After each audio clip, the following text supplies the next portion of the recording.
Hi, everybody. This is Mr. Phillips, of course. I'm recording this Tuesday morning to get this uploaded into Canvas today here in just a few minutes. Maybe wanted to record this and yesterday on Monday, if not earlier.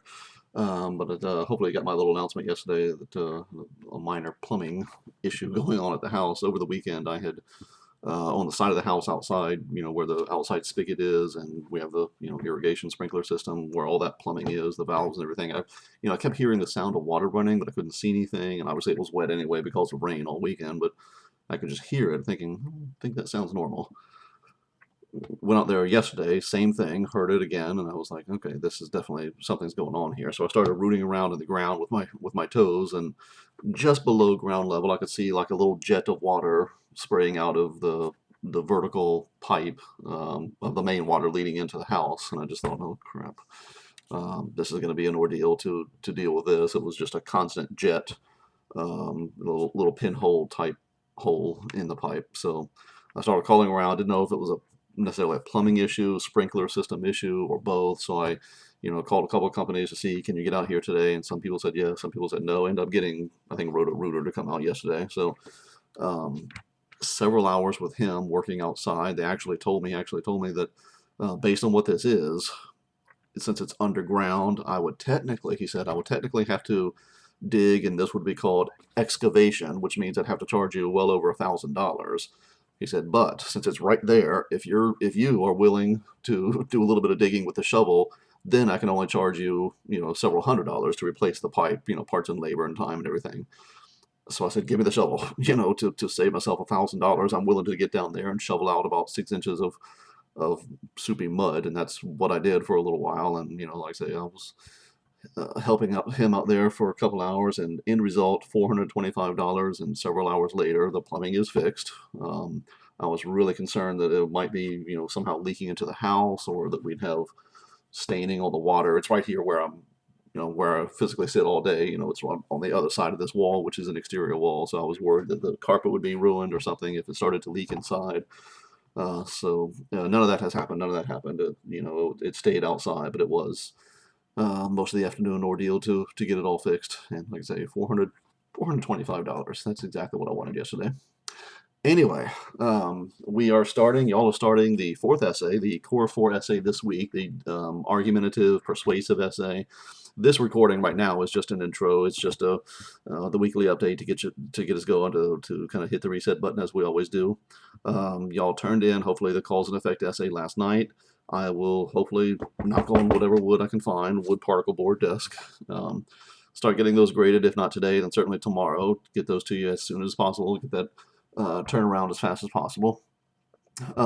As I've said, this is a persuasive essay that's meant to follow up on the cause and effect essay. So again, I'm going to introduce the essay itself and the particulars about that, and some strategy about that in different recordings today and tomorrow. But I do again want this to kind of pick up on the process that you were getting into. Hopefully, that's the goal here. The process you were getting into with your cause and effect essay, to the extent that in your essay, hopefully your cause and effect, you argued how, basically however you executed it, these things cause this, or this causes these things. And I said, for this next essay, your persuasive essay that you're, basically starting right now, what do we do about that?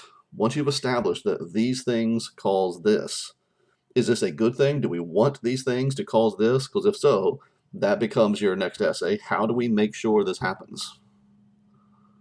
What's your thesis, what's your argument to ensure that these things continue to cause this? How can we make sure that those happen? Or if these things cause this and we don't want that to happen, we don't want these things to cause that, how do we make sure that doesn't happen? How do we stop it from happening? That should become the basis of your persuasive essay. You're arguing, persuading us somehow how we can stop these things from causing that, and vice versa on the other thing. If you're, on the other hand, if you're talking about effects and not causes, if you say this thing causes those three things, how do we make sure this causes those, or how do we stop? So again, wherever you are on that little continuum, that should be the basis of your fourth essay, your persuasive essay. And again, I'll definitely talk more about it. As a quick example, I think I was corresponding with someone about something about causes of accidents, driving accidents, and that was an example that I had used previously also. and explaining in the cause and effect essay that, for instance, teen drivers, texting, and drunk driving all lead to accidents. Okay, that's your cause and effect essay, and maybe that's how eventually the essay actually did get written. But okay, those are 3 causes of accidents. So I think we can agree that we don't want these things to cause accidents. We don't want teen drivers to get into accidents.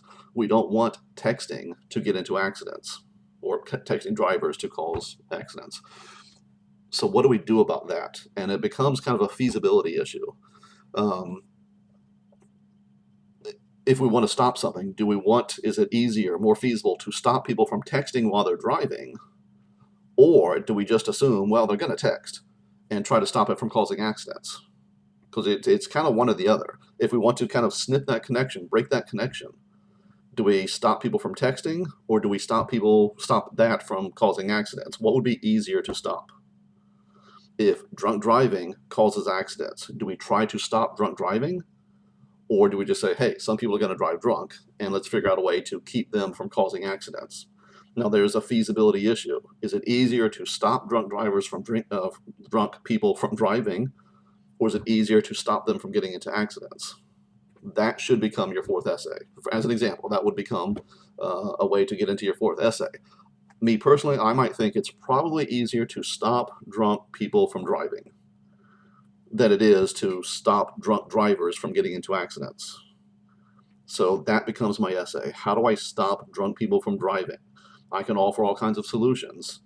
I can offer solutions like, I don't even know, coupons or something that entitle them somehow to free taxis, free Ubers, etc. Maybe there's a subscription where you get X number of trips per week or per month or something. Or maybe we just say, hey, Uber is your option. There are too many options to drive drunk. There are too many options instead of driving drunk. Taxis, Ubers, bicycles, designated drivers, whatever. So that becomes a solution. How do we keep drunk people from driving? So that would become therefore my 4th essay. How do I argue to make sure that these programs or whatever stop drunk driving? Because I can't stop drunk drivers from getting into accidents. That's almost a matter of science, reaction times, etc. So I might decide on my own, let's tackle it here. Let's stop the drunk drivers. Can't stop the accidents, but maybe we can stop the drunk drivers. So I hope that makes sense. That's kind of your strategy leading into now your 4th essay. You're kind of picking your battle. What would be easiest to execute? Same thing with teen drivers. We don't want teen drivers to lead to accidents, so how do we stop that? We don't necessarily want to stop teen drivers and set the driving age at 20. That's maybe not feasible. Maybe we can have better training, better education or something to make them better drivers so that they stop causing accidents. So we tackle it there. That becomes my argument. How do I create a system to stop teen drivers from being dangerous? Maybe part of my solution is raising the driving age to 18. I don't know. I'm just, tossing stuff out there. But that's what I want you to start thinking about as regards your own core 4 essay, your cause and effect, your core 3. How to kind of turn the corner into your persuasive essay. What kind of argument are you able to draw out of this cause and effect relationship that hopefully you established in your 3rd essay? Using that to kind of leapfrog into that issue of, now what do we do about this? If A causes B, what do we do? Do we want A to cause B, or do we not? Do we stop A from causing B, etc.? So again, I'll elaborate more on the assignment the assignment itself on a different recording. Again, maybe this afternoon or early evening or something. The actual assignment sheet, the persuasive essay, where we go down through it and read through it. We'll do that separately. We will talk about, and again, different recordings here, the structure of an argument, what an argument is as an academic process that you'll go through in your essay. And this will have to do with some of your reading journals where you'll outline the structure of your argument. And you tell me through your reading journals how you're going to execute the actual argument within your essay. So we'll talk about that on different recordings. But again, today, Tuesday, just want to get this up. This is maybe what I would have done yesterday if there was no plumbing emergency. So, okay, keep working hard. Maybe take a deep breath now that you finish your core 3 essay. If you have not finished that core 3 essay, or your 2, or your 1, or any of your discussion posts, whatever, get into them. I hate zeros. start looking at your grade book to think, okay, what blanks can I fill in? Where am I still hitting that 0, or what have I not turned in yet? And some of you are way up to date, fine. Some of you know that you're missing reading journals or the third essay that just due last night and it's not turned in yet. So some of y'all individually, y'all should all know where you're at. So start or keep working on your stuff and start thinking about this fourth essay. I will get you more materials about it over the next couple of days, and I will talk to you soon. Take care. Bye.